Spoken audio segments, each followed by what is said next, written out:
Shalom, selamat pagi Bapak Ibu yang diberkati Tuhan. Sebelum kita memulai kegiatan kita hari ini, mari bersama kita membaca, mendengar firman Tuhan.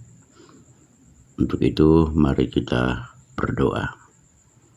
Bapa di sorga, terima kasih Engkau boleh memberikan kami kekuatan untuk pagi hari ini memulai kegiatan kami. Firman-Mu akan kami baca, dengar, dan renungkan.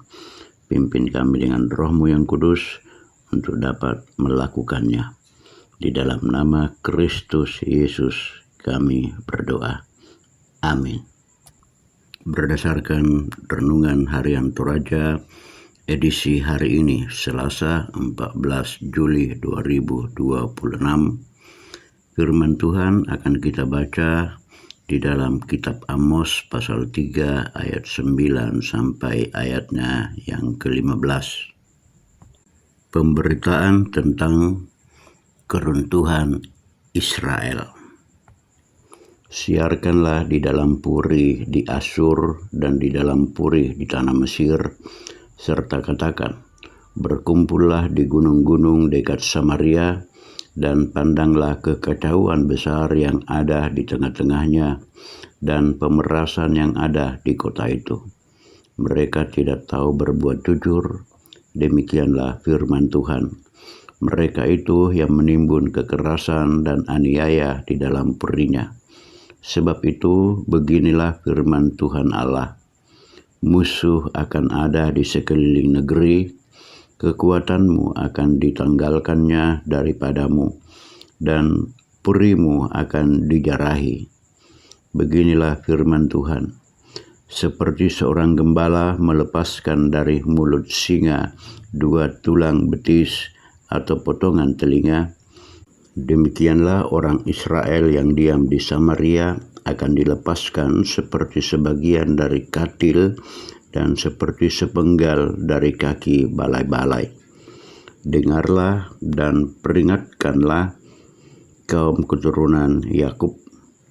Demikianlah firman Tuhan Allah, Allah semesta alam, bahwa pada waktu aku menghukum Israel karena perbuatan-perbuatannya yang jahat, aku akan melakukan hukuman kepada mesbah-mesbah Betel, sehingga tanduk-tanduk mesbah itu dipatahkan dan jatuh ke tanah. Aku akan merobohkan balai musim dingin beserta balai musim panas. Hancurlah rumah-rumah gading dan habislah rumah-rumah gedang. Demikianlah firman Tuhan. Amin. Renungan firman Tuhan pagi ini diberi judul Tidak ada yang tersembunyi di hadapan Allah. Dalam kehidupan sehari-hari, sering muncul anggapan bahwa ketidakadilan atau kejahatan dapat disembunyikan tanpa diketahui orang lain. Ketika seseorang memiliki kekuasaan atau kekuatan, ia bisa saja bertindak semaunya tanpa merasa perlu mempertanggungjawabkan perbuatannya. Tidak jarang orang berpikir bahwa semua itu akan berlalu begitu saja tanpa konsekuensi. Namun, benarkah demikian? Apa kata firman Tuhan? Melalui Nabi Amos, Allah menyatakan bahwa bangsa-bangsa lain pun dapat menyaksikan keadaan Israel yang penuh dengan penindasan dan ketidakadilan. Orang-orang yang seharusnya hidup sebagai umat pilihan justru menimbun kekayaan melalui kekerasan dan penindasan.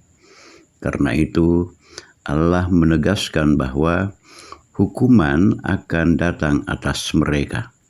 Benteng-benteng yang mereka andalkan akan runtuh, dan segala kemewahan yang mereka kumpulkan tidak akan mampu menyelamatkan mereka. Bahkan tempat-tempat ibadah yang mereka banggakan pun akan turut dihancurkan, sebab kehidupan mereka tidak mencerminkan kebenaran yang dikehendaki Tuhan. Allah tidak hanya memperhatikan ibadah manusia, tetapi juga cara mereka hidup dan memperlakukan sesamanya. Firman ini mengajak kita untuk memeriksa hidup kita dengan jujur.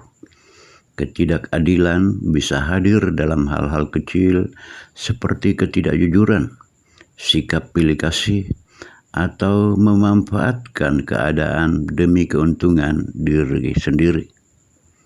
Tuhan memanggil kita untuk hidup benar, berlaku adil, dan menjaga memelihara hidup kudus dalam kehidupan, baik di rumah, di tempat kerja, maupun dalam pelayanan.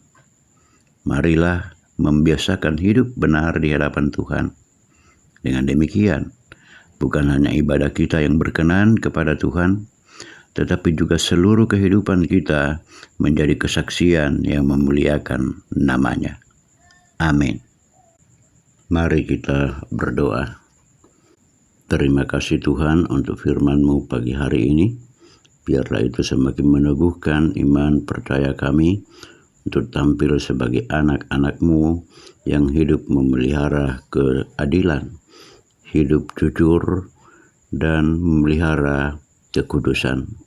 Tuntun kami Tuhan untuk berbuat baik bagi semua, baik itu di rumah, di tempat kerja, juga di dalam pelayanan, agar kami hidup berkenan di hadapan-Mu.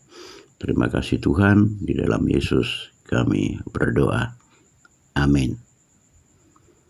Selamat pagi Bapak Ibu, selamat beraktivitas, salam sehat untuk semua. Tuhan memberkati.